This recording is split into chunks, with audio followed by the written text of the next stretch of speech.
way. Whack on the window. It's more appropriate. Hard.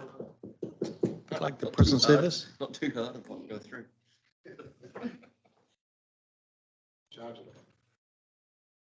Have we got Nick here? Yeah, well, look, we got Nick on the way. Oh, yes, he's. Yes, I'm online. Kia ora, councillors. The June meeting is now reopened. The time is 2 minutes past 1. And the first item after lunch is section part 2 of our agenda, is that of health and safety. It's page 81 on your hard copy of your agenda. And we have our manager of health and safety online, Nick. We've got a pretty well full complement today. Yep, Councillor Huia just coming in, and we're away. We're in your hands, Nick, and looking forward to your presentation today and report. Thank you. Thank you. Kia ora tātou, councillors. I'm working remotely today as one of my children has tested positive, so unfortunately I can't be with you in person. So the report you've got in your pack today covers a number of topics. COVID again features quite prominently. At the time the report was written during March, of course, we were under the red settings of the COVID protection framework and had a number of BCP arrangements in place to support the effective operations of the organisation. Things were changing quite quickly during March, so you'll see there from the paper the My Vaccine Pass requirements for staff and visitors ceased effectively from the 4th of April, reflecting both the changed transmission risk associated with Omicron, but also public health advice. We've been working quite hard to be ready for that move to orange, and of course that happened on the 13th of April at 11:59 p.m. And so we're currently under that operating arrangements, which has allowed us to reduce some of the bubble type arrangements for staff working under BCPs. In terms of staff wellbeing with COVID, we've got a very good workflow, so we're keeping quite an accurate track of reporting rates for staff through COVID at the moment. We've been doing that since about mid-February, and our current numbers are roughly around 94 staff to date that have tested positive. That's over that last period from February, so quite an extended period. What we are seeing, though, is increased numbers actually over the last week or so. We've had about 19 in the last 5 days. So watching that one with interest, but we are optimistic, I guess, that the transmission rates do not increase within our staff workforce. In terms of other parts of the report, we're quite pleased with progress on the psychological risk bow tie assessment. Our health and safety team were facilitating sessions on that with staff groups during March and April, and we're in our final stages now of completing that assessment, and that will allow us to begin working on the controls and really working to provide quite a proactive approach to staff wellbeing. You might note in the report there the absence of any near-miss reports, which has been a feature in the last couple of reports. We're quite concerned about that, recognising near-miss reporting has been quite an integral part of our safety prevention opportunities. So a campaign was launched yesterday, in fact, with our managers, really promoting the importance of reporting, including near misses, a bit of information about how to do it, but really emphasising that we use that information to support proactive steps to avoid injuries or incidents actually occurring. I know Council have a genuine and long-standing interest in the concern for staff wellbeing when interacting with members of the public. That's welcomed. You'll note there are 2 incident reports mentioned in the March report. One of those related to an event very late in February that's been investigated through March, and the other for a more recent event. Both those events, well, particularly the first of those in Manaia, has prompted quite a deep review of the whole escalation and reporting process, and that has commenced, and we'll be reporting to Council more fully on the outcome of that work in due course. Probably the final point for me today is with the flu vaccination program having just got underway with the annual seasonal flu vax, Last year, we had about 41% of staff vaccinated. This year, we're expecting higher than usual demand, given reported, I guess, concern about a higher frequency of flu in the population this season. And so that will commence from next week. But I'll pause here in case there are any questions. Councillor Story, thanks, Nick. First question up, Councillor Story. Thanks for that report, Nick. Just wanted clarification on paragraph 36 in relation to the aggression, the public aggression with staff.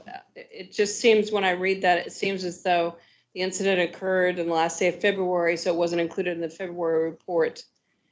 But then it's also not included in the March report. I just want assurance that that incident doesn't go unrecorded in these tables, because you wouldn't want somebody to look back and try and do an analysis of data and to have something missed out because of this technicality of the reporting date and the incident date. Yeah, no, I share that concern, actually. So we've been looking at the reporting process as a consequence of that particular event, and it was, of course, occurred very late in the month, the last day of the month. And the reason why the system didn't capture it for the February report was because it was in the process of being allocated through the investigation step. But it is a point that alerted us to that risk, I guess, of a gap, and so the health and safety team are looking at both the reporting process, but also ensuring that we capture alert council through the verbal commentary if there are issues there with the data. Probably the upside of it is that the system itself does hold a full record of all the incidents and events that we have recorded.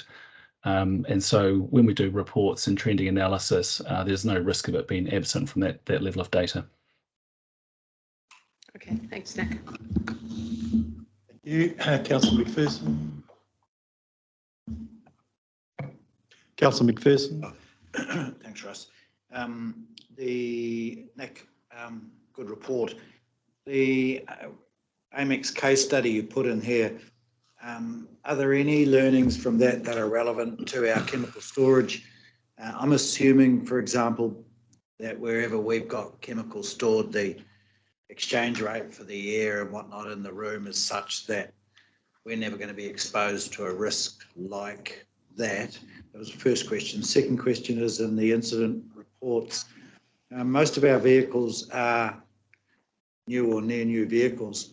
So I was interested in one of our vehicles having to have its brakes checked. What was going on there?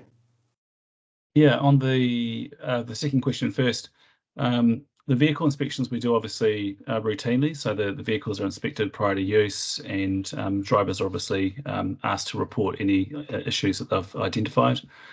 I don't have any detail on that particular one, Councillor, but I'm pleased that it was picked up. I mean, generally speaking, those reports allow us to do preventative maintenance work. The vehicles, as you know, are modern.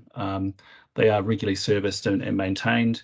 But of course, things can go wrong, and so that regular check and review is important. But I'm happy to go back with a bit of a further question on that particular one if that's of interest, and report on that subsequently. With the AMEX example, it's a really good one, to be honest, of the risk really of people working with different substances without the appropriate training or information, or in inappropriate conditions. So we share this type of learning to ensure that awareness is constantly reinforced to our staff. But we are very careful with our maintenance and management of the different substances we use, including how they're stored, but also that the staff who are applying various substances in the course of their work are approved to handle those and are equipped to work with them safely, including use of PPE. But also any working conditions that are required. So that forms part of the standard working processes that we have in place. So Chair, I'm assuming through that answer that the gaseous exchange downstairs for volatiles is fine. And the other thing is, I'm assuming from that answer that it wasn't driver error on the equipment. You've specifically said vehicle brakes, and you didn't say driver error, because it strikes me, I'd be staggered if there's anything wrong with the brakes in any of our vehicles. So if we had an issue, you're sure it's not driver error, because that goes back to training and etc. Yeah, as I mentioned, I need to verify the detail behind that one. I don't have that in front of me, so I couldn't comment with any specificity. If I could just add, Nick, I think I'm correct in saying in terms of our chemical storage, it has been audited under HASNO and recently, and there were improvements made to that storage. Yes, and there's a reference to that in the paper where we've purchased a storage cabinet on the basis of that assessment, which WorkSafe have conducted. And that's the outstanding remedial step that we're required to complete to ensure that we are compliant with the regulations. Thanks for that response, Councillor Litchfield. Yeah, just follow up from last month with regards to that black stuff being placed over and around the beams. The purpose of that. Remember, I said that I'd noted a crack. I wasn't a structural engineer, but then when that black stuff was plastered over it, it raised my interests. Have you got any further information on that? Immediately after that meeting, Councillor Litchfield, CEO and I went down, inspected it. We're not structural engineers, so it was just a kind of cursory look, and our CEO is going to give you a response right now. Yeah, no, thanks for that. And Janine's on deck, and she can correct me if I say anything wrong here.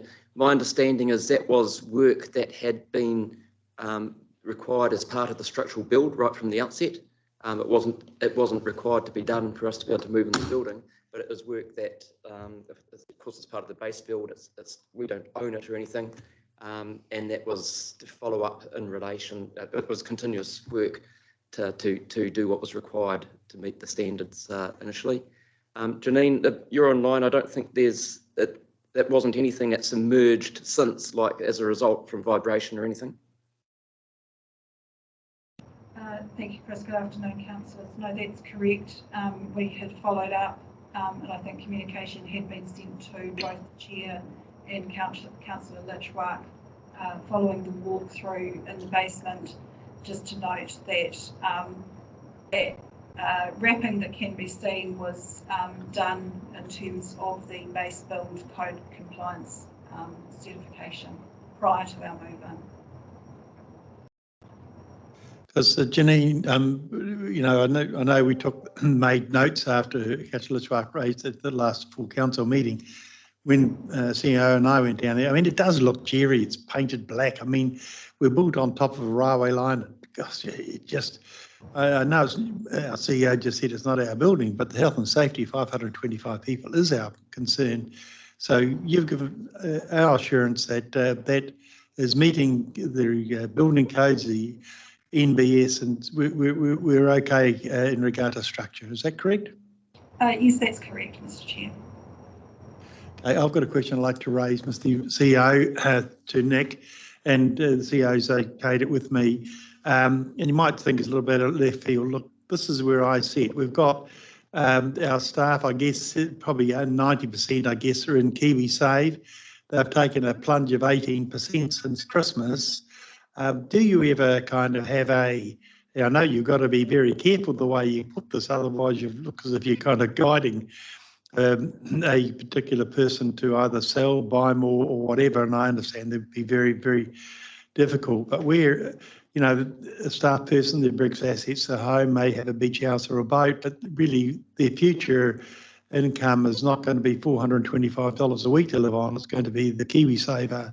And given such a plunge in the share market, and it's going one way, in my personal opinion, is south, do you ever have kind of any independent, neutral financial persons talk to staff at any time, or are they available if staff require them?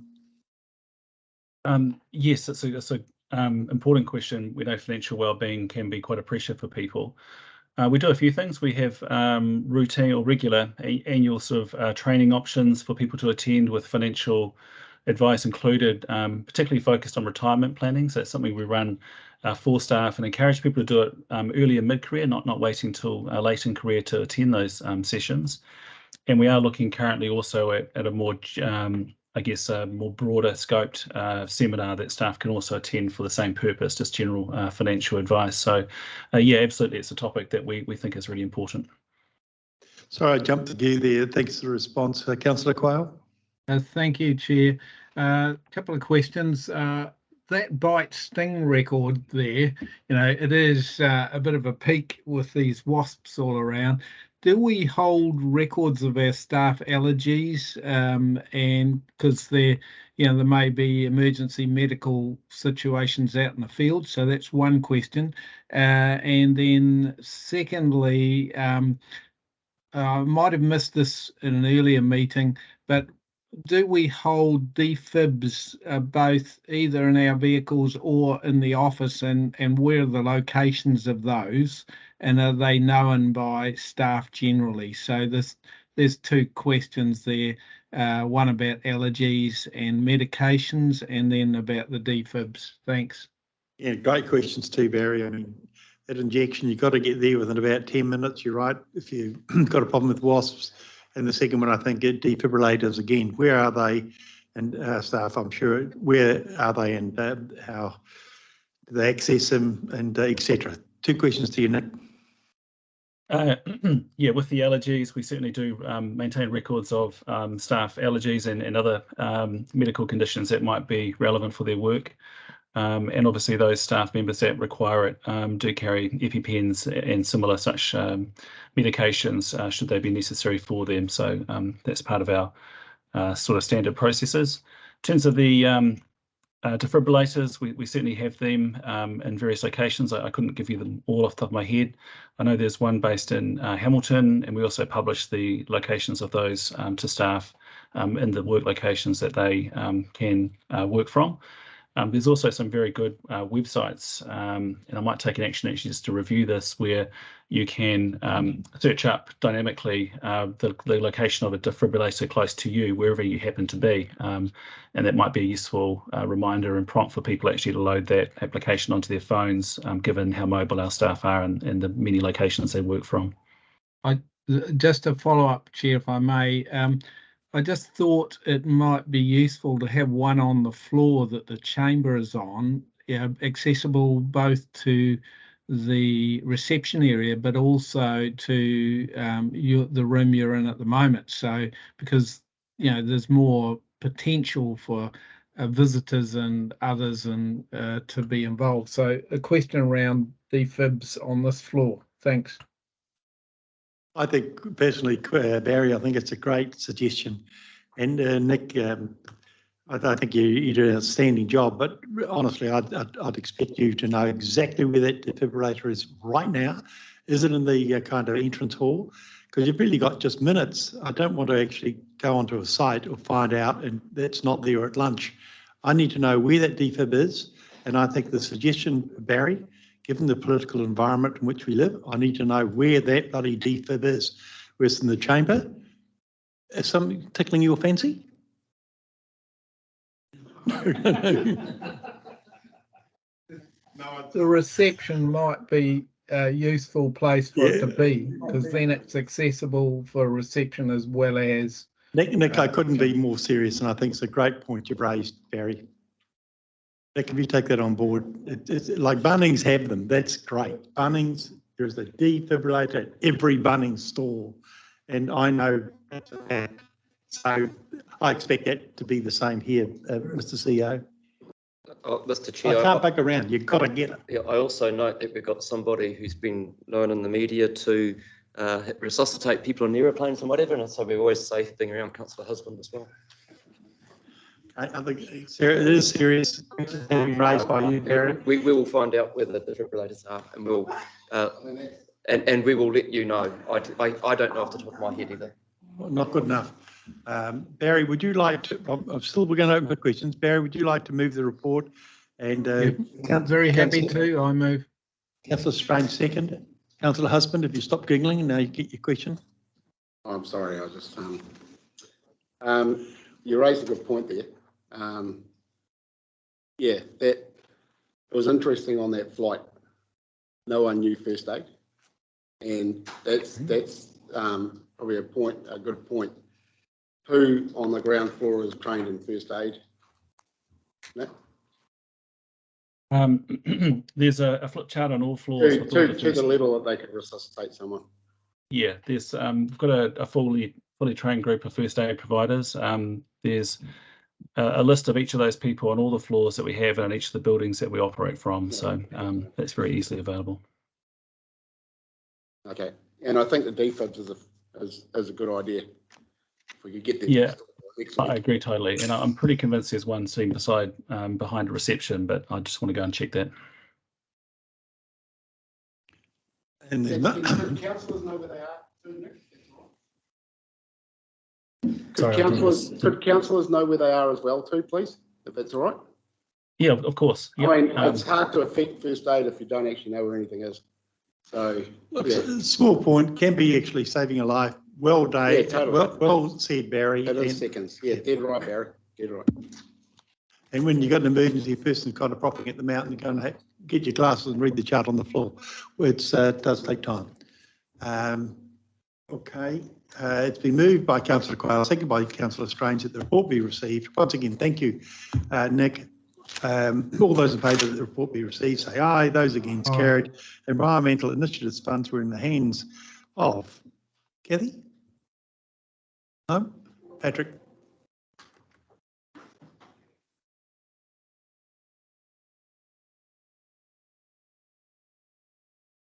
And Judy. And Judy. Greg and Patrick. Yeah, okay, Greg. This was run a reduced environment initiative fund for around 2022 with 50k. Please present. Yeah, good afternoon, councillors. This was a report that has been put forward following a request from the probably second to last ICMC meeting, which considered the distribution of EIF funds. Part of that identified some of the challenges with the EIF budget, particularly given the multi-year commitments we have against that particular program. The actual paper to ICMC suggested some adjustments to this year's EIF round. This paper provides councillors with 3 of the options that have been considered by staff in order to accommodate the budgets that we have available, and also makes a recommendation to proceed this year with a reduced but somewhat substantial round to give an opportunity for those community groups to get the funding. So I'm joined by Patrick Whaley, our Manager Biosecurity and Biodiversity, to provide some further background, and thanks, Patrick. I'll pass over to Patrick. Thanks. Yeah. Thanks, Greg. Thank you, Chair. Look, I don't know if I need to provide too much more, but the 3 options that Judy and the team have put forward. The first one is running a fund as normal, with a normal $40,000 limit, with grants up to 3 years, and we've got the pros and cons listed in there, and we think that it's going to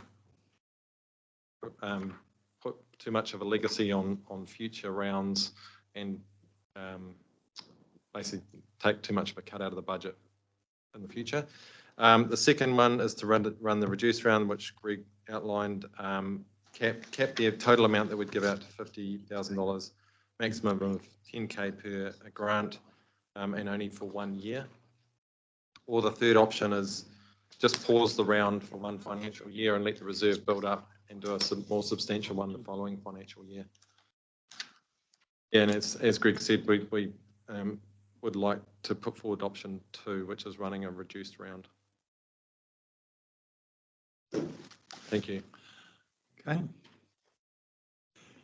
Sure. Councillor Kneebone. Thanks, Mr. Chairman.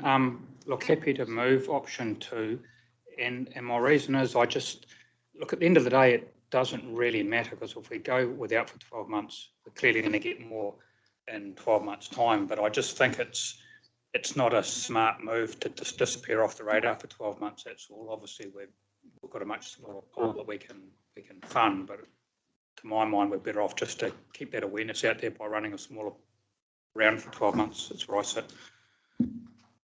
Happy to second, Barry.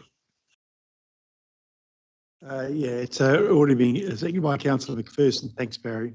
Okay, further questions, comments? Councillor Story? Thanks for the report. Just wanted a little bit more clarification on comment.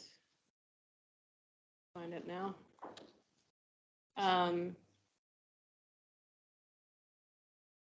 Around the review. I'm trying to find it now. Apologies for that. Where you're saying that if we do the round this year, that it may impact on the review of the collective funds. All right, I can't find the paragraph now. I think it's paragraph 16. 16. Page 93. So it's acknowledged that running a reduced EIF fund or round in 2022 preempts the review of all of Council's grant and scholarship programs, which is currently being led by the Business Advisory Services team with the Finance and Business Services Directorate. Wait, can you expand on that a bit? Like how much would running this compromise that review or impact on our ability to enact the recommendations that come from the review? I personally think it's a little, it's not that big a risk. We know what the issues are that the community have with the criteria we've got. It's not huge, so we reviewed it a few years ago, so I think it would be a tweak rather than a wholesale review of the program, but it is going to preempt that review, which is happening at some stage this year. And just further, so I don't believe that this would constrain that review or constrain the outcomes of that review. This is working within the, I guess, the budgets that we see as available, and it's a prudent approach. So I've got no concerns about being able to undertake that review as well. Okay, and the other point of clarification I'd like is in your details under option 3, that last bullet point, you've got high potential for dissatisfaction from some customers, applicants, as many projects are not able to be funded. So that's if we don't hold around at all. Have you already had contact from various potential applicants? Is there a long lineup? So is the number of that of those applicants or potential applicants who would be totally dissatisfied if we didn't run one, is it considerable? I do think there is potential for that dissatisfaction. I mean, I guess we've sort of trained everyone for an annual round. They all know that it's coming, so there will be a number of groups that will be to apply for the fund, in constant communication with them. So, but you don't have a indication of how many people have already put their hand up and said, we'll definitely be putting our application in. No, but and I guess it's acknowledging that, as Patrick said, I think that there's an expectation being set from previous rounds about the scale of funding available, and so it's important that we set those expectations early, so that in the event of getting a huge amount of applications through, that we're unable to meet those needs. Because it is a significant effort from community groups to put these applications forward. Okay, and just wanting to make sure I'm satisfied on my initial question around this review. So what I'm hearing is that a decision, if we were to go with option 2, it's not going to fundamentally compromise our ability to enact any outcomes of the review. But is the review not that substantial? Or is it just that this fund is not of a level that the changes we're considering would have an impact? I think it's more of a case of what we're putting forward today is working within the criteria that's already established for the fund. The review will take a look at the ways that the fund is used, the criteria, the funding available, how to make it better, how to make it more effective. And that's all about looking forward as opposed to necessarily looking back into this current review round. So there's no concerns that I've identified around taking this approach.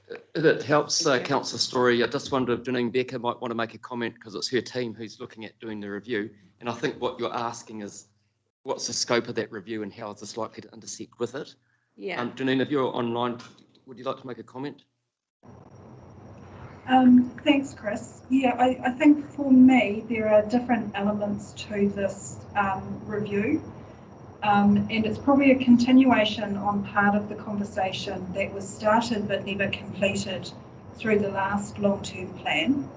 But a review for me across the whole Natural Heritage Partnerships program and how that is delivering to council strategy or where it may need to be adjusted. But for that to be an input into the next long-term plan rather than any short-term changes. There may be some fine-tuning around the edges in the shorter term, but with a more comprehensive review, checking alignment of the overall program to council strategy to come through the long-term plan. Okay, thanks for that. That does provide considerable clarification, because my recollection of a number of the conversations we've had around the various funds that we have is a lack of clarity, a lack of understanding, a lack of consistency at times. Community groups are looking for real clear direction, and we're not necessarily finding it. And which that says to me that it needed a very in-depth review in order to deliver what the expectations of our ratepayers are, and in order to get the most outcome for the spend. So I'm pleased to hear that review is still going to go into the depth that's required in that, and that option 2 wouldn't necessarily preclude that review from generating the outcomes that I believe we as a collective were asking for in that review taking place. Thank you.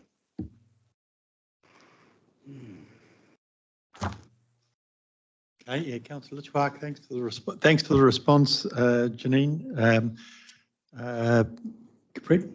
Yeah, look, I want to point out yet again that community groups and the work that they do for our environment and the bang that we get for our buck is a hell of a lot more than we spend on consultants and contractors and every other thing that we do to get the same work done by a huge amount. And again, it's what scraps are left we decide to give to community groups. And this fund is sadly lacking the amount of support this council should be offering community groups. And again, Arosia, the pest control group on Mount Kariori. The stress and the problems due to not being funded, not being given the money that they asked for initially, and it was modest, going through COVID, losing volunteers, losing support, and now looking at dropping 1080 out of a plane again to try and maintain what they got. We're about ready to release kaka and other birds on the mountain, not me, but they were, all set back because of lack of funding, because we couldn't give it. We gave New Chums Beach, suddenly it appeared 400,000 we could buy New Chums, a peninsula of land adjacent to New Chums Beach that had an SNA on it that was not going to be developed anyway, we bought. I just, talk about taken for granted and maybe let them wait for 12 months. In my book's not good enough. This fund needs to be topped up and by whatever slush funds this council holds to fully support this fund. Where's all our training budget money go at the end of the day? There's what? $10,000 per councillor per trinium to go in a slush, or is it 3,000? 6,000. Well, there's money. And yet again, we're finding money to do everything else that we consider important. Well, I think community groups and what they're doing to maintain our environment and our biodiversity values is the highest priority, and support communities. Same old thing that I ranted on about earlier. We say we're supporting communities, but we're not doing it anywhere enough. So my option 4 is to top that fund up as quickly as possible and run it to its full capacity and support our community groups and their initiatives. Thank you. So different view. Thanks, Fred. Kathy? Yeah, I just have one question, and that is with our small scale community initiatives fund, which has a maximum of, 5,000 that we give. Have we got enough, looking at what we normally get in terms of applications for funds from that fund, do we have enough good quality applications, you think, coming through for that lower amount of money to justify this? I mean, I'm actually tentatively in support of what you're suggesting, but I just don't want us to give the money out to groups that we maybe would have actually said no to simply because we've sort of kind of made it available for those lower amounts of those applications of lower amounts of money. So do you think there are enough applications coming in that are a good enough quality for us to justify doing this? Yep. Okay. Yeah, absolutely. Yep. Thanks. Finishing the questioning there, Kathy. Have you finished the questioning? Tipper? Thank you, Mr. Chair. We did all that impact investing workshops and things like that, social impact, spending impact. By doing this, who do we lose the opportunity? Who does the community lose in terms of opportunity to co-fund? You know, given that no one funds 100% of anybody's anything. And even if we do this for this year, how we're building that framework so other funders in the green space see us as, you know, that we're all hunting together, because there's some freshwater money out there at the moment, but I don't know how community groups would access it. And if it's not partnered up with us as the logical partner, we're partnering up with them and skill sets to attain other funding. Again, I don't want to breed, and again, bad pick, but those projects that are never self-funding, they're not the same as these groups. These groups are going to get together for one great purpose, try and group together funding. So I just want to know if this is a one-year thing, what is the long view? This is an intermediary because of where we are in budget, then how do we go back to impact investing in the next 5-year plan? I guess we are working in parallel to our own funding with all the other funders to try and get it better aligned and making sure that we're all heading in the same direction and supporting the community in a more integrated way. It's not overly organised at the moment, so yes, one could argue if the work's going to get that little, we don't need a whole FTE. 5 applications, so that FTE should be busy getting community groups funding. I'm just offsetting. Because I don't need a whole person to manage 5 grants, but they could be helping other people get money. So I'm not trying to lose an FTE, trying to advantage us. Thank you. Thank you, Mr. Chair.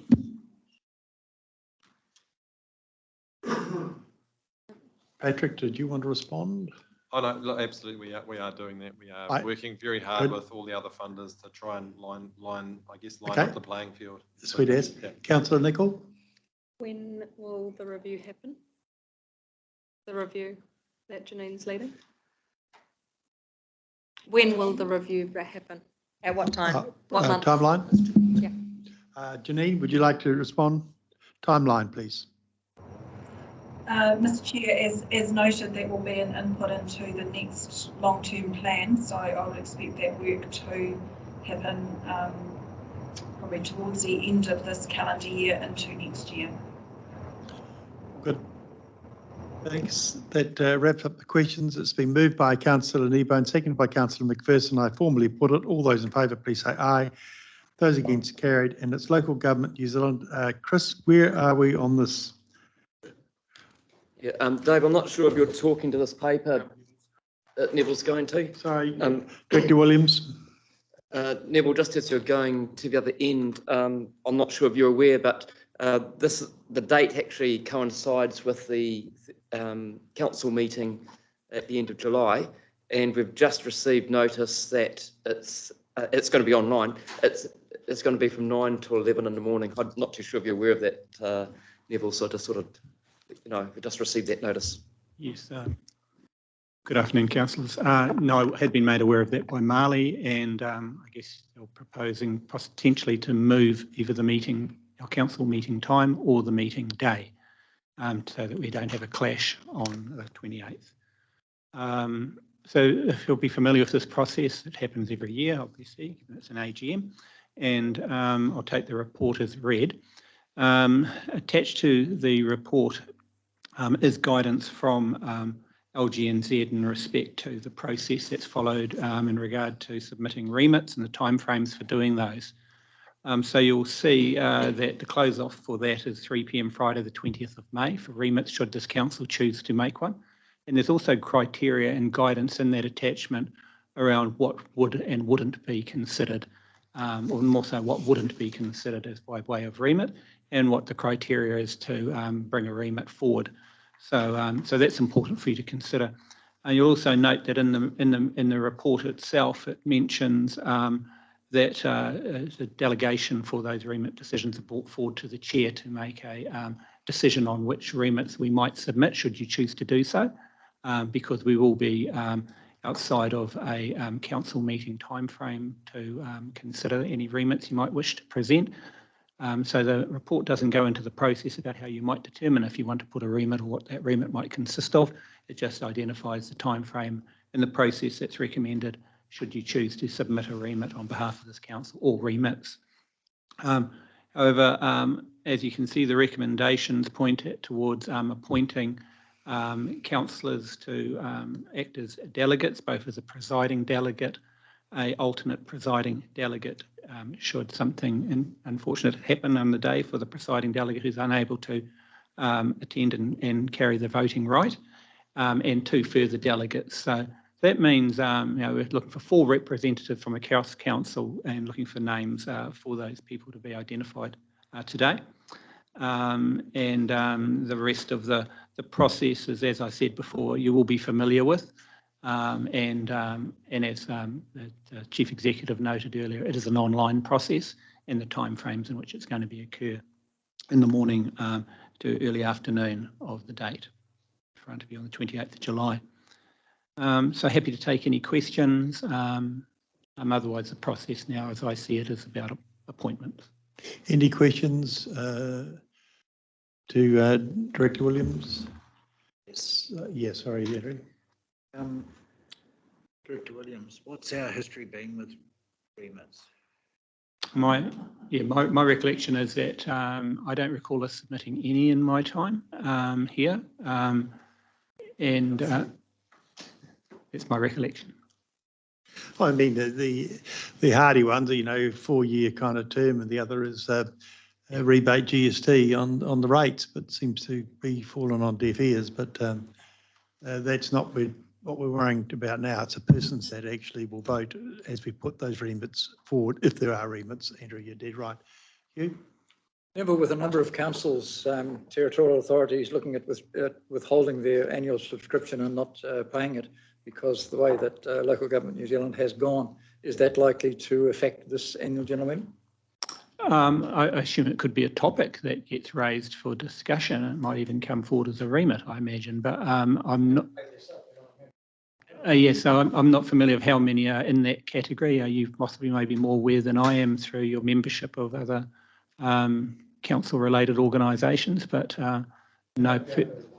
Are they? Okay.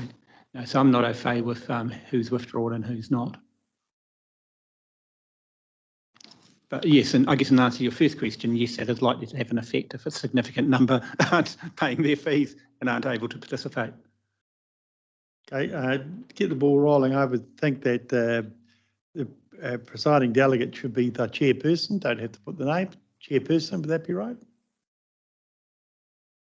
Yes. Then you need a delegate and alternate. Is that right? Who's that going to be? Just a question. I'm assuming that other remits that come from other councils will no doubt be discussed at the conference as well. And you vote on them. It'd be useful to have a connection back into, I agree with what you're saying in terms of those positions, but the connection back to those that end up going to the conference to get some feedback on. Another conference before that. I'm a bit confused as to why they're not all one and the same, but I just got explained as one that's different, but it seems a bit weird to me. But I was going to just make that recommendation too. If you're on conference, you're one of these people. Just to save us picking another group of people. And we've already said who's going to. I think what we do is just move the meeting along. We say chairperson, and then the delegate. Who's the delegate going to be? Deputy chair? Yep, deputy chair. If there's any opposing view, and there's two other delegates, is that correct? We've already put hands up to who are going, is that correct? Yeah. We've Although we're not going because we're doing it here. Right. Okay, any other volunteers?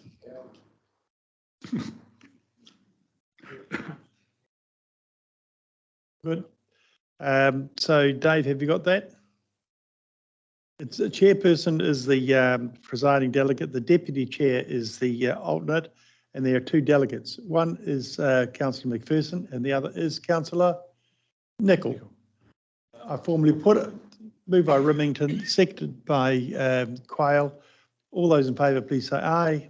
Aye. Those against, carried. Does that do that item? And don't forget, remits can be put to council, and one day we might get one adopted. This is a very serious, the next item's a cracker, and we're running on time, and Mark's just joined us. And Hugh, seriously, you've got the floor to introduce us. It's a cracker, given after Q&A and the misinformation that's been spread around this land on the Te Huia. Absolutely appalling. The agenda he was asked, the Prime Minister, I'm sorry, Deputy, sorry, Leader of the Opposition was asked, the spending, 3.2 billion you'd cut.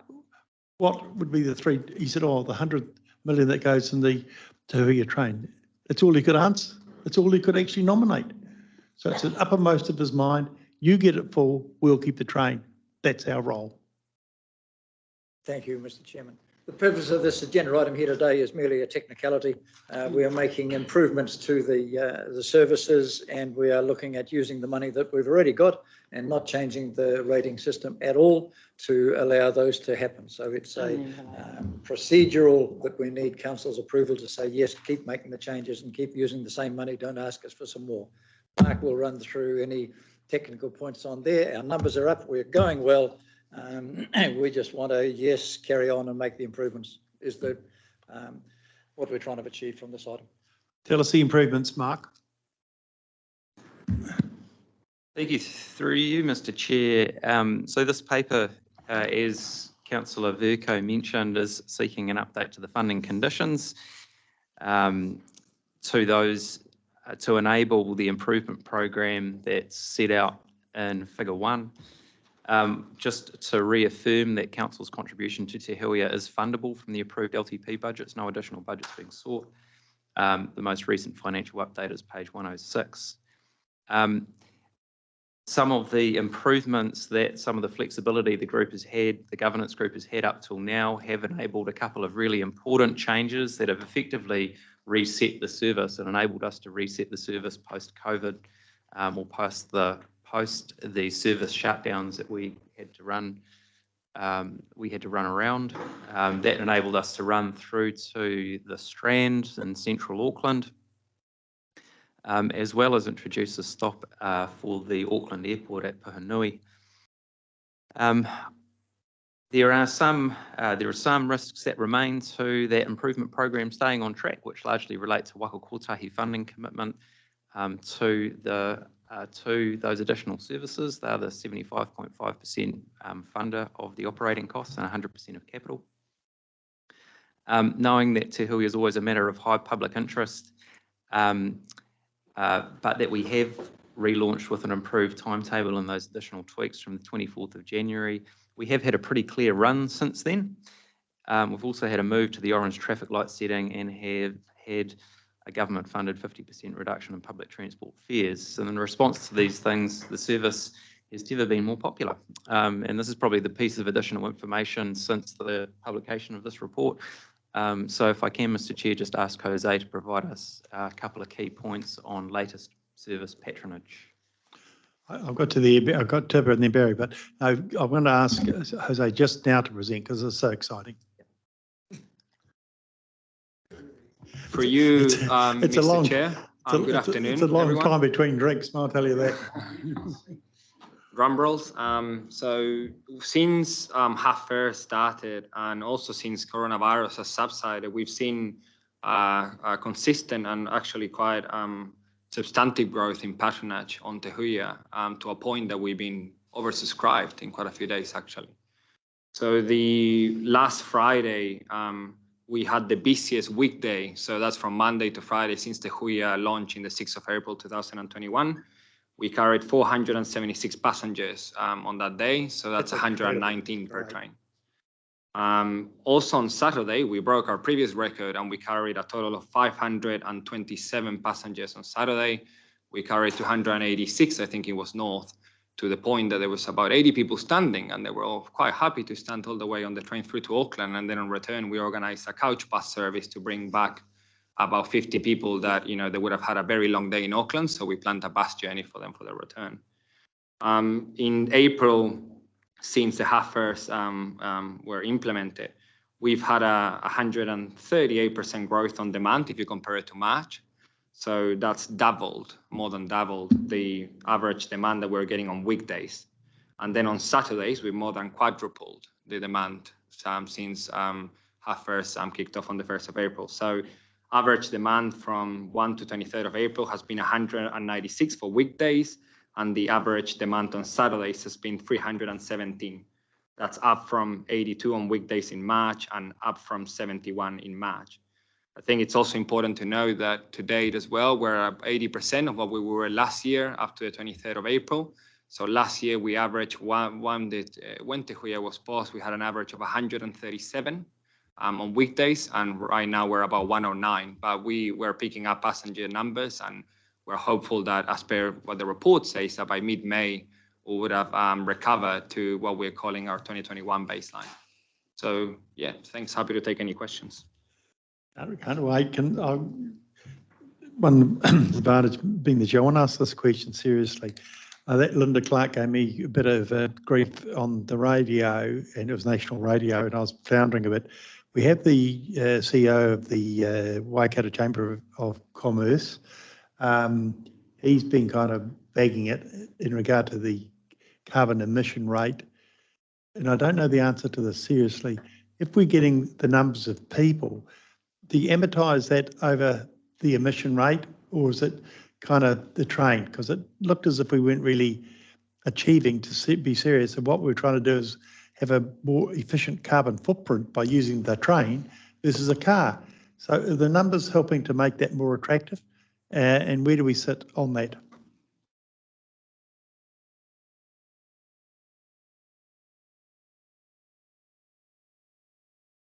Andrew, just flick that and then. So our break-even position, so the train pollutes equivalent to 54 vehicles.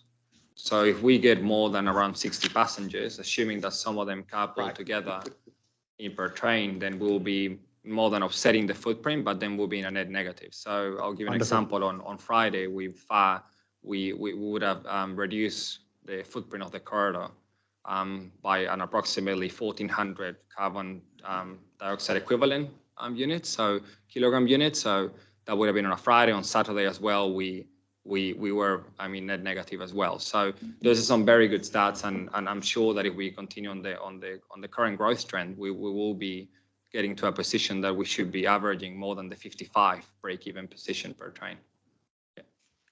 Please notify the leader of the opposition those facts seriously. He's just so misinformed. Councillor Mahuta, you were the first actually, and you went out. Do you want to speak? No. Right, it's fine. I'll just come with the lights.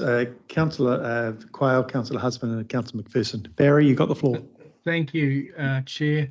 I really want to support this strongly and happy to second, but I think it's very important what council says around this thing, and words matter. And I'm concerned with, okay, you probably had a lot of reports around Te Huia improvement plan.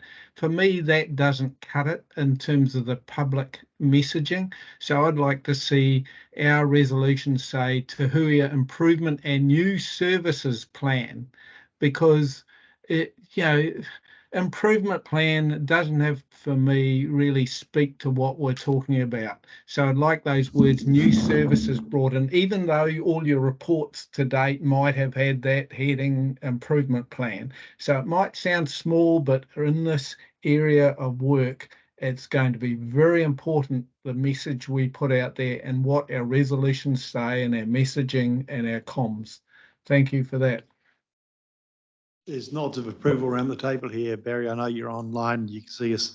So that's good. It's Councillor Husband. Yeah, thank you, Chair. No, I'm not.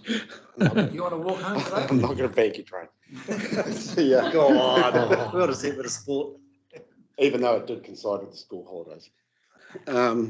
So I, on that question, I saw the strangers on the train on Jamie's tweet on LinkedIn, and the question I got is, Jose, is that just because it's school holidays, or do you expect that to? I mean, because we know it rises in the school holidays, so and especially it's free, so. Oh, half price. Yeah, half price. So do you expect it to continue? And I'll just put a disclaimer out. I don't pay any rates for the train. It's a Hamilton issue. So I've got no vested interest in it. I'm just interested to know. But I do sit on a deck at Taupo and watch an empty train go up and down. So I just wanting to know what do you expect it, because I feel our messaging isn't strong enough around Sleepyhead, Tikofita, and all these new developments. We're not putting a strong enough message that you're going to have thousands of other people wanting to use this train in the future out there. Do you reckon that's a good idea to start messaging that as well? Just so people, because there are a lot of people who watch that train, like we have a watcher of the bus 21 that goes 22 that goes empty from Tiara every day. So 4 times a day.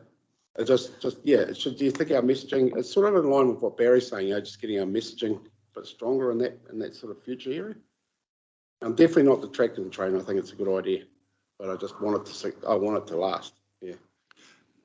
I've got a suggestion too. I think it's been noted in regard to the wording. We want to make certain it's positive. Yeah. So that has been noted, it's due. But occasionally you'll see on television, Specsavers actually have glasses and they actually have an extra pair free. And I suggest you take up the offer. If you'd rather me do that, but it doesn't look good when it goes past Taupo on a weekday. Thank you. On a normal weekday, not a school holiday. Thank you for your valuable contribution. Andrew? Thank you, Ross, Chair. A few points. I agree. I think we're probably being a little bit timid in this paper. And I think given this year where we're at in the electoral cycle, this paper has to be 100% correct because it's discoverable. I'm led to believe that there is a skilled surgeon that travels on that train regularly and has decided they can no longer ascribe a time for their surgeries in Auckland because the service is a bit unreliable. So I think to Barry's point, putting services in here is a very good idea because we need to become religious about delivering a time and sticking to the time. We will build our reputation. A group of us every morning, 6 days a week, ride bikes.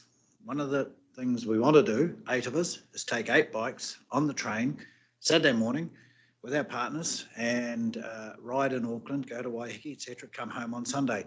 Can't take 8 bikes on the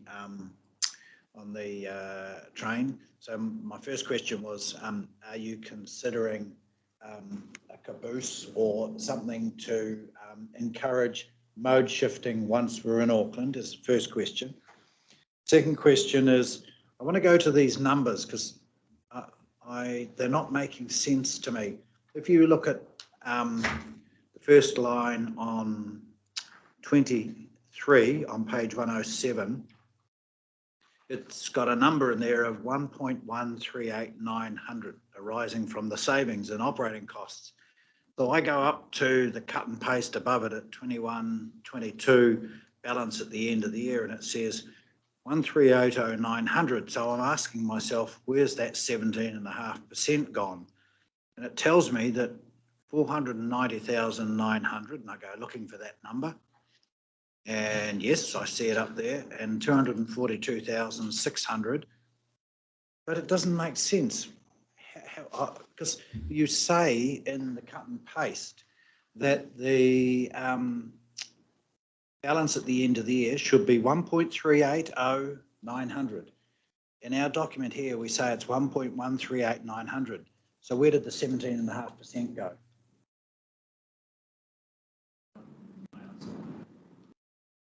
Yeah, response, Mark? And actually, before you do, Chair, it doesn't really matter, but here's the thing. You get a bunch of numbers people looking at this, they want excuses to bag this project. So every time we've got a public-facing document, we have to be right. It's a small amount of money, but these papers have to be correct because they're in the public arena. Absolutely. So if I can, Mr. Chair, there are kind of two questions there. One's around the carriage configuration options, I think, in relation to the recreational trips. And the second is in relation to that particular figure that you mentioned. If I can ask Jose to respond to that, that would be wonderful. So is it the caboose you're going to answer first, or is it the sums of money? Why don't you come up here?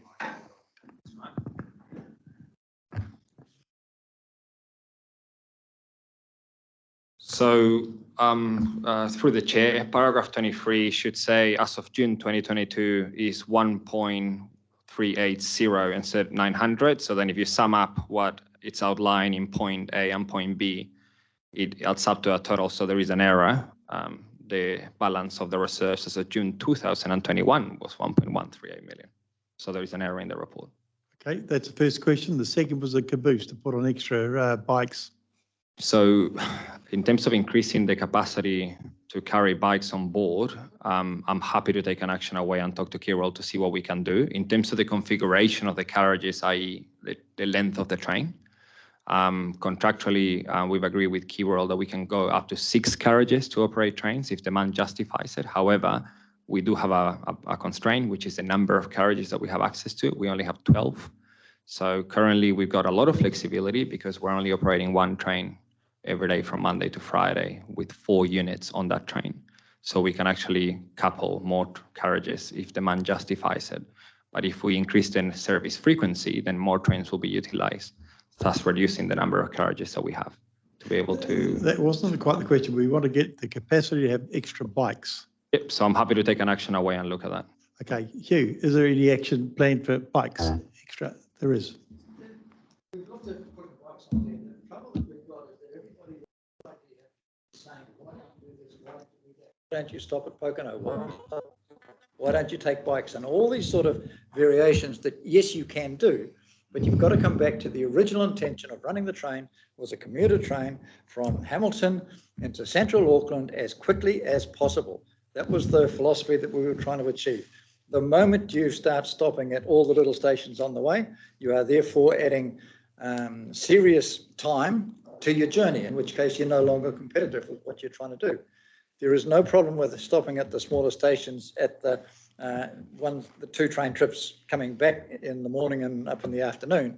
You can take your time on those, but concentrate on what it is you're trying to do.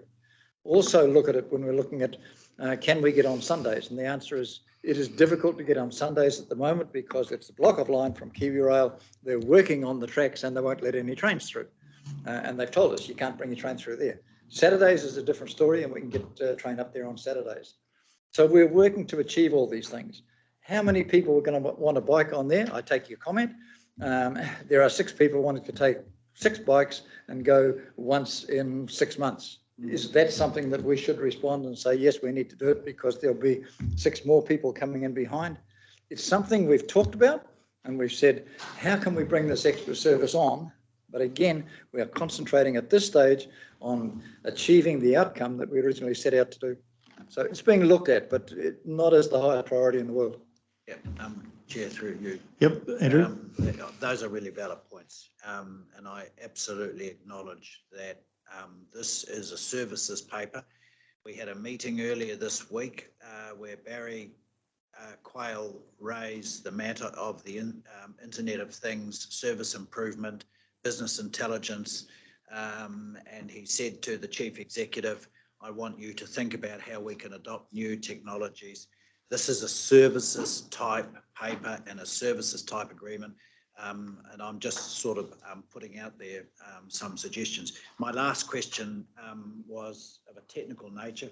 How did the electric train protection system win the race over ETC? How did that happen?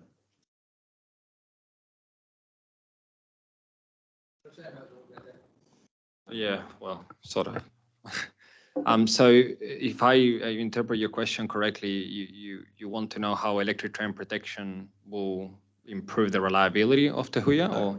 No, we were told that ETC was going to be the answer to the Maiden's Prayer. Now it's lost the race to ETP, and I just wonder how that happened.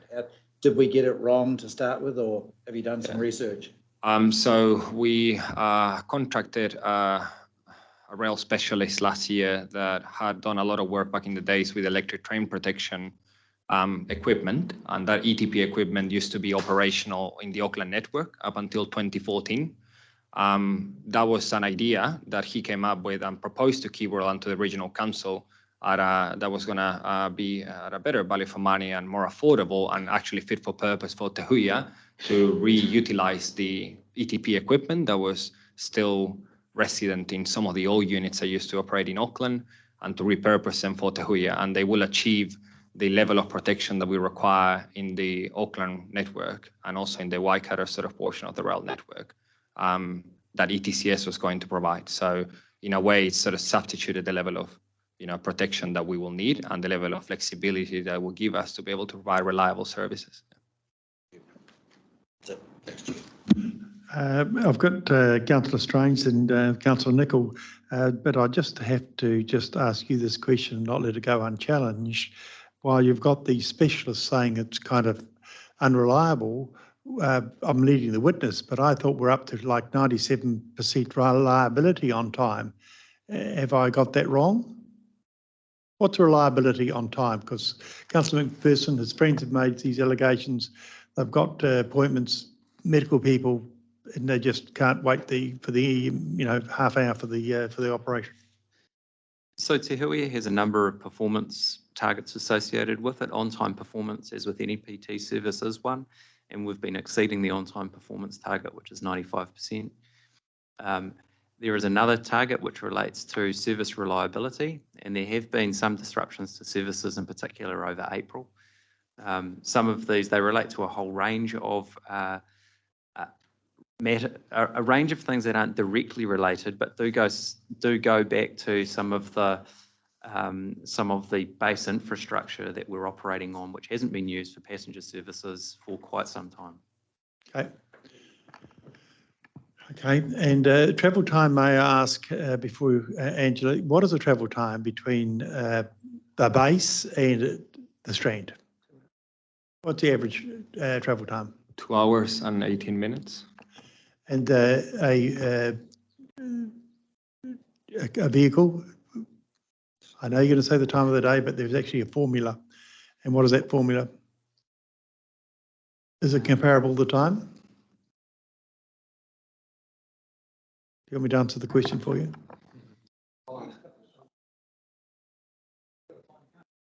Yeah. Okay. It's comparable. Councillor Strange. I'm standing the witness down. Cool. Thank you, Chair. Yeah, thank you, Mark and Jose, for the report and presentation. Yeah, just wanted to add, we haven't had an easy ride since launching. And yeah, anecdotally, I know of people moving to Hamilton in order to still be able to work in Auckland. And just on Hugh's point that it was launched as a commuter service, but in line with that also we know that the nature of work has also changed, and people are a lot more flexible, and so we need to be nimble as well and change those demands. So by us offering 3 return trips on a weekday, we give people options. It is a fairly long day if you travel regularly. So by providing, off-peak services, it means you can come home a little bit earlier. Also on Saturdays, the demand has always been really strong. And by only offering 2 services, you know, you can't respond to that oversubscription. You know, you go up with 4 or 5 carriages, you come back with that number as well. So by eventually increasing that amount on Saturdays, which is also in the plan and within budget, you know, you can spread that demand across those return, well, the extra trips. Yeah, what Jose was saying on the weekend happened with a lot of people wanting to ride on it and us putting on replacement bus services. A lot of disappointed people because wanted to take the train there and back. Yeah, if they wanted to drive, they would have driven. But I totally understand that is with, you know, was out of our control. But yeah, really excited with the way that this is heading. Yeah, and in my mind, ideally, you know, a 6-day or a 7-day timetable that remains the same each day, regardless if it's a weekend, would really grow the service. But again, it's chicken and the egg, funding, patronage. If you fund it more, you put on more services, then your patronage will grow. So yeah, it'd be cool. Just one question, Mark. It said in the report we're waiting on Waka Kotahi and the FAR funding. We had anything back from them to date? No. So the board met on the 21st. We're waiting for some correspondence, which we understand to be coming, winging its way or worming its way through Waka Kotahi, which will make its way back to us hopefully next week. Sometimes that communication can take a little bit of time. And that will, I guess, set out, we hope, give us an answer to the question of whether, and if not when, they may be in a position to fund their 75.5% share of the 6 services. And then we know that we will need to go through that same process again for the weekend services as well. Great. So we're just waiting for that letter. Thank you, Mark. Thank you, Chair. And thanks, Hugh, and thanks, Angela, for the great kind of efforts you're making in this exciting project. I've got Councillor Nicol and then Councillor Litchwick. Councillor Nicol. Thank you. Thank you.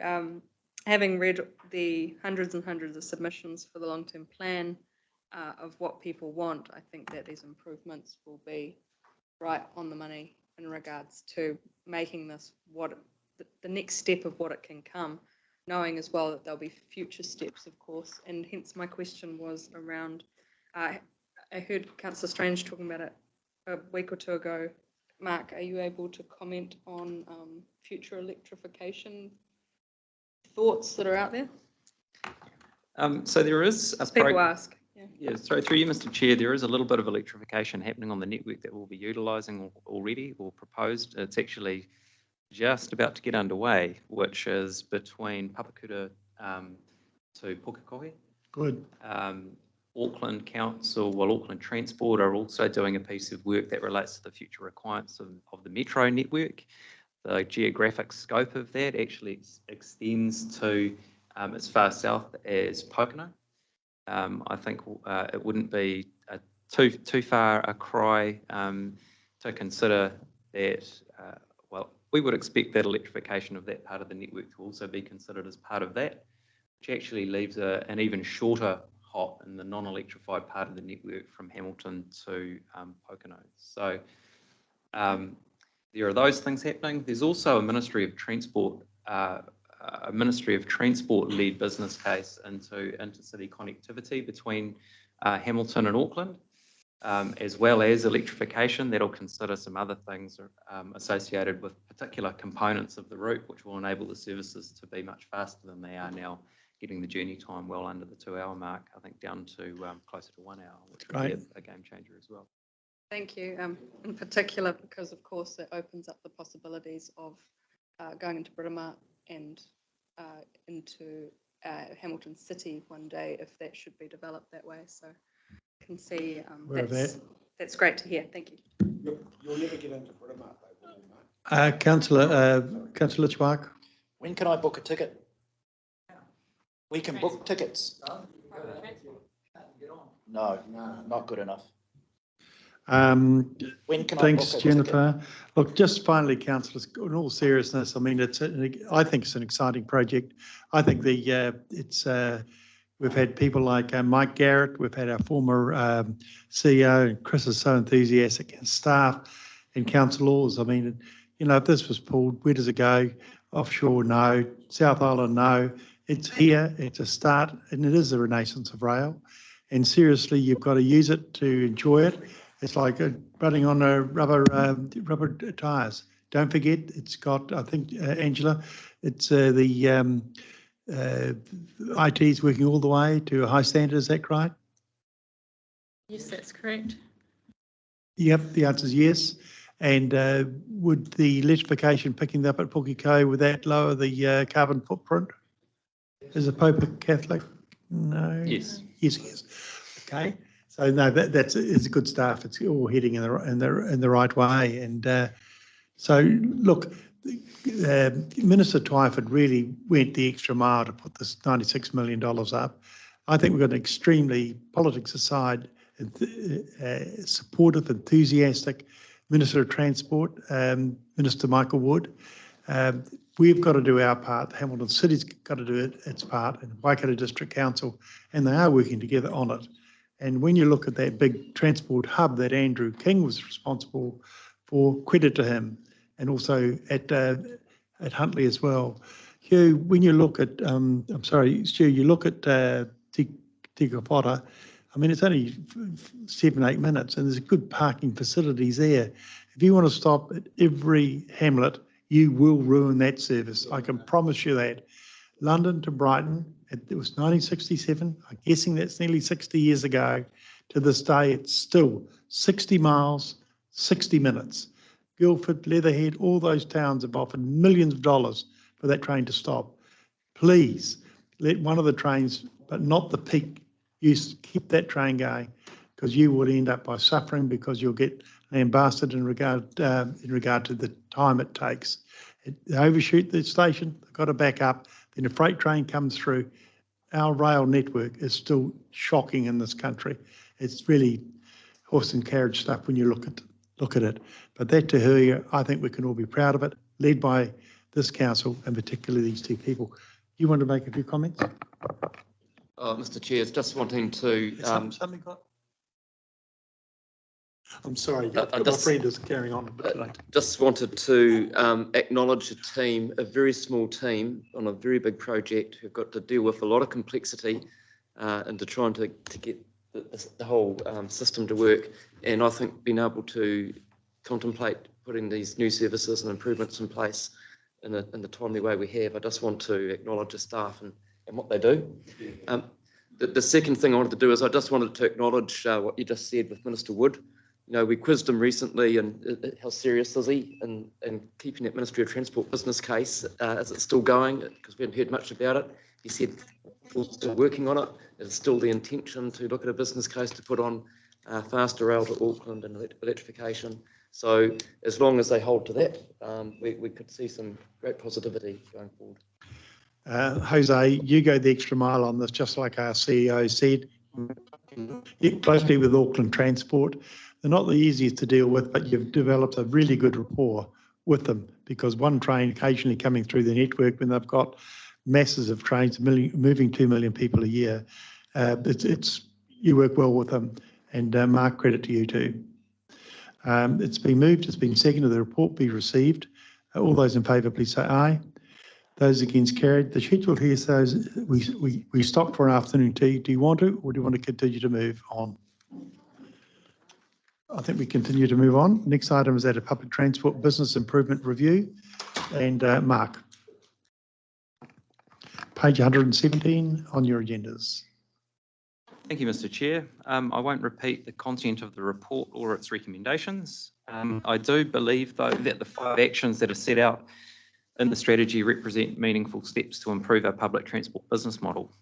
This model is characterised by unnecessarily complex funding and decision-making arrangements that inhibit our ability to design and deliver the public transport system that the region needs. Changing these arrangements will take some time, and it requires building on some already strong collaborative relationships we have where we have them, such as with the Hamilton City Council through the Regional Connections Committee and with future-proof partners, and forging new ones centred on the renewed relevance of public transport where we don't, such as in many of our rural communities. With your approval of this strategy, the next steps will be to commence more detailed implementation planning. Completing these actions in time for the 2024 LTP is ambitious, but I believe it's achievable with the resources we have available. My introduction, happy to answer questions on the report, Mr. Chair. Andrew, I mean, it's quite exciting stuff what you proposed here. It's a first step in quite a transformational way in which we'll manage public transport. Andrew and then Angela. Mark, my first question relates to system governance, paragraph 25. I wonder if you could just read that carefully and tell me why in there interdependence and interference. How does that? I read that paragraph several times and it doesn't make sense. That's the first question, Chair. The second question is, I'm a big fan of strategic interventions, that's for sure, but my question under Action 4 is, in what way are we currently not proactive? Through you, Mr. Chair, the second in paragraph 25, interference, should read interdependence. Apologies, that's a typo. I hope it otherwise makes sense with that clarification, but in particular within the metropolitan areas and the Hamilton to Auckland corridor, the interdependence of the partners within that across territorial boundaries, across the Transport Agency and the Regional Council. We are highly interdependent with respect to achieving transport outcomes in general and also public transport outcomes. Sorry, if you could repeat the second question, Mr. Councillor. The frustration with these last two papers is we're going into an election and that train is going to get attacked and we're going to be in the hustings protecting the train. I'm a big fan of the train. Anything we have in the public domain in terms of documents and numbers has to be right. So, Chris, as I said to you in the bowels of this building this morning, these two papers, we haven't covered ourselves in glory. And I don't know if we can change them, but the errors in the numbers and the spelling need to be taken out of them before they do us any harm. My second question was, in what way? Andrew, if you just pull that mic toward you, because you're hardly audible. You're talking, I'm sorry, into the screen. Sorry. Fair comment. Yep. On page 118, it says we're moving to a proactive footing in public transport and integrated transport and land use planning. My question is, in what way are we currently not being proactive? Yeah, through Mr. Chair, very important point. So our current model for, in particular, public transport network planning and the resourcing of that is that we have, in effect, an administration or overhead cost that's loaded on top of the raw cost of contracting the services. And it's that premium that enables us to do our planning work, in particular with public transport network planning. This means that where you already have services of a high value, you have more resources available for proactive planning of the network. In places where we don't currently have a high level of service, such as in many of our rural communities, there's not the same level of resourcing available for that proactive planning. So what's been signalled here is for us to effectively revisit that. There are other funding avenues available through the Transport Agency, which would make us less dependent on that service charge for that proactive planning. That's a great answer, Chair. Thank you. Page 132 had a little bit more unpacking of that. Councillor Teague. Yeah, thanks, Chair. Just a question. I know there's a couple of 3 days to go on the consultation, but is there any indication of what level of submissions have come in on the annual plan review relating to public transport in the eastern part of the region? And then I have another comment to make. Thanks. Chris, you got the question? Sorry. Yes, through you, Mr. Chair. We have received an initial cut of some submissions received. There's well over 100, I understand. And there are the vast majority of them supportive of the proposal in the annual plan in general. There were, I understand, a minority of those who are supportive of the change in rating approach for those eastern districts, supportive of the regional council funding 100% of those services from rates. You might recall there were 3 questions that were a part of the consultation. Councillor Tegg, I hope that answers the question. And no doubt more flow in the last few days as they normally do. So my second part of this was a comment, and I suppose I'm considering that this review, might be, coming through by 2024. And just in the last few days, there's been some news of completely new transport technology. And I suppose the question around that is this review going to be flexible enough to cope with a totally new transport technology? And what I'm referring to is this announcement that a local consortium has put in a order for a whole bunch, I think 25 initially, of these sea gliders. And they've given some costings of what they would cost in terms of fares. For example, Auckland to Whangarei would be a 30-minute trip and would cost $30. And it's about the same distance, for example, to Whitianga. And down to the southern part of the Firth, probably only 20 minutes and $20. And maybe on the west coast, if it was feasible, Raglan into the Onehunga Harbour would be something similar. And these vehicles are a sort of a hybrid of, they have a hull and then they have a foil. So when they get up to speed, they foil and then they finally take off and they fly at about 10 metres above the ocean. And this new technology is expected to be here by 2025. And so while this is at the moment a commercial operation, you could think of it in terms of public transport as a ferry, and something that regional council and or central government could be involved in. So, I think these are really exciting prospects. This is fully electric, very quiet, able to, skim across the ocean at, sort of 10 metres above the surface. So just an exciting new development, and I think we just have to be open to this sort of new development in terms of our planning for public transport. Thanks.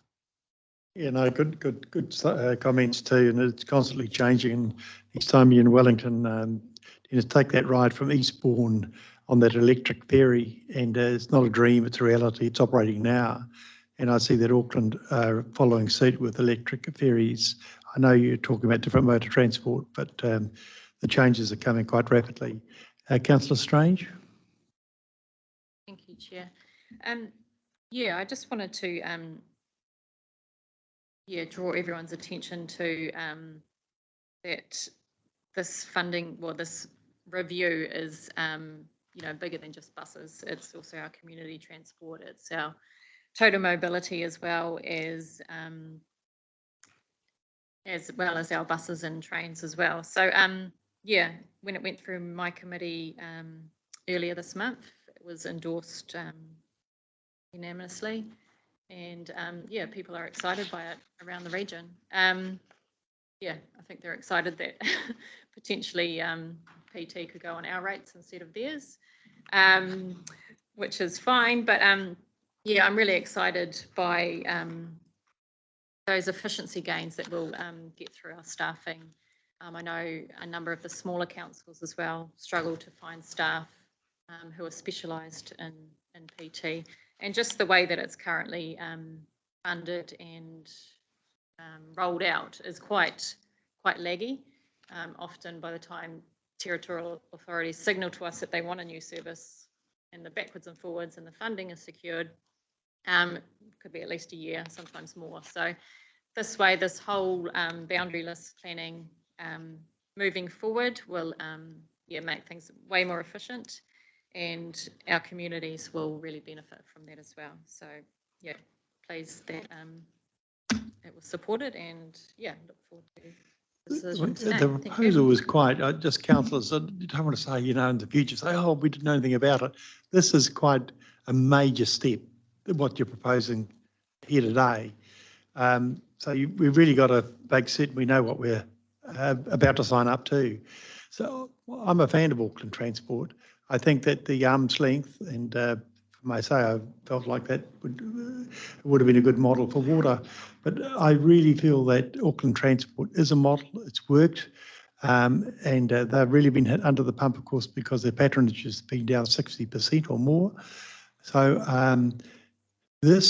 but what the not downside, when you see these parking taken from Auckland streets, taken from Queen Street, taken from Newmarket, the pollies get the blame, but in actual fact, at Auckland Transport are swinging the changes, and yet they are not directly accountable at the coalface for these massive changes that Auckland is seeing. So you do give away a fair bit of your perhaps direct influence and independence. So that's the way I see it. Anyway, Nicola, I'm sorry. Anyway, Jennifer. Oh, thank you. Couldn't be more supportive of the strategy and the project. Need obviously that agility, as Councillor Strange talked about, and being a representative of Hamilton and knowing their emissions are the majority of their pie chart, I can see that's only going to be so helpful to bring the surrounding areas together in that way. I'm just wanting to make a comment because I'm very grateful to have been part of some of the workshops for the Regional Public Transport Plan, and there are some really exciting things being talked about in there. When I was just flicking, and this is not a major thing, I just thought I'd mention it though. As I was flicking through the actual document attached to this, I noticed there was an image on page 131 of figure 5 of the commuter catchment. And I thought it was a really good image, but keeping in mind the other discussions we've been having in the public transport space recently, and Angela's comments around the fact that the nature of work is changing as well, it just felt like that image there was a perpetuation of the thinking that we've had in the public transport space around it being for commuters. And I think we're going in a direction that I can tell where we're more catering to achieve a goal such as people being able to live without a car, without having to own a car, to help with that cost of living.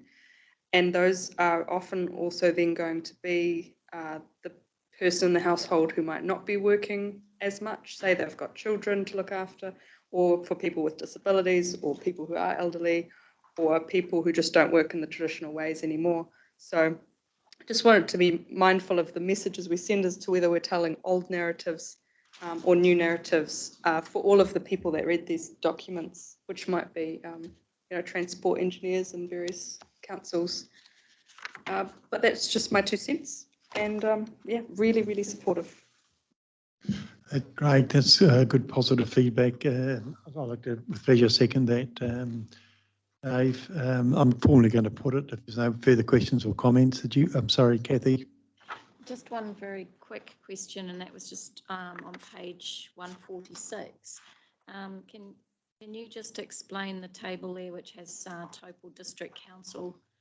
I'm just looking at the funding by local authorities, and most of them have actually increased the local funding for the 21-22 year. But Taupo District Councils is halved. Am I just reading that poorly? Can you explain it for me? Sorry, I don't actually have the long form report in front of me. Right. But I'm happy to talk you through that after. What happens in particular with territorial authority funding is that it's very, very lumpy, in particular because a very significant proportion of it is infrastructure related rather than services. Right. But I'm happy to talk you through that. Page right, 146. Oh, yeah. just because the total district council one is virtually halved from 206,000 to 110,000. I just wondered. I'll undertake to clarify that for you. We have updated these numbers in the report on the basis of some feedback that we received from TAs, but I'll undertake to update that. If you could, because it's quite a significant difference compared with the others. I'd just like to understand that. Thanks. It's your territory. Councillors, I mean, this strategy is going to go on your rates. So people say when they open their rate bill, oh, yeah, the increase in rates. The TLAs won't thank you, but it's the right thing to do in my opinion, but it will affect the rates as far as the perception is concerned. People are paying the same rate, but they won't see it that way because it's on our rate demand. I'm now formally going to put it. All those in favour, please say aye. Those against, carried. If there's any objection, say so, but I just propose that we just stop just for 5 minutes for a cup of coffee because we've still got a bit to cover. We've got Lake Taupo protection. That's going to take a good 20 minutes. Bit of debate on that, and then we're into publicly excluded. So the meeting stands adjourned just for what, 10 minutes. Happy with that?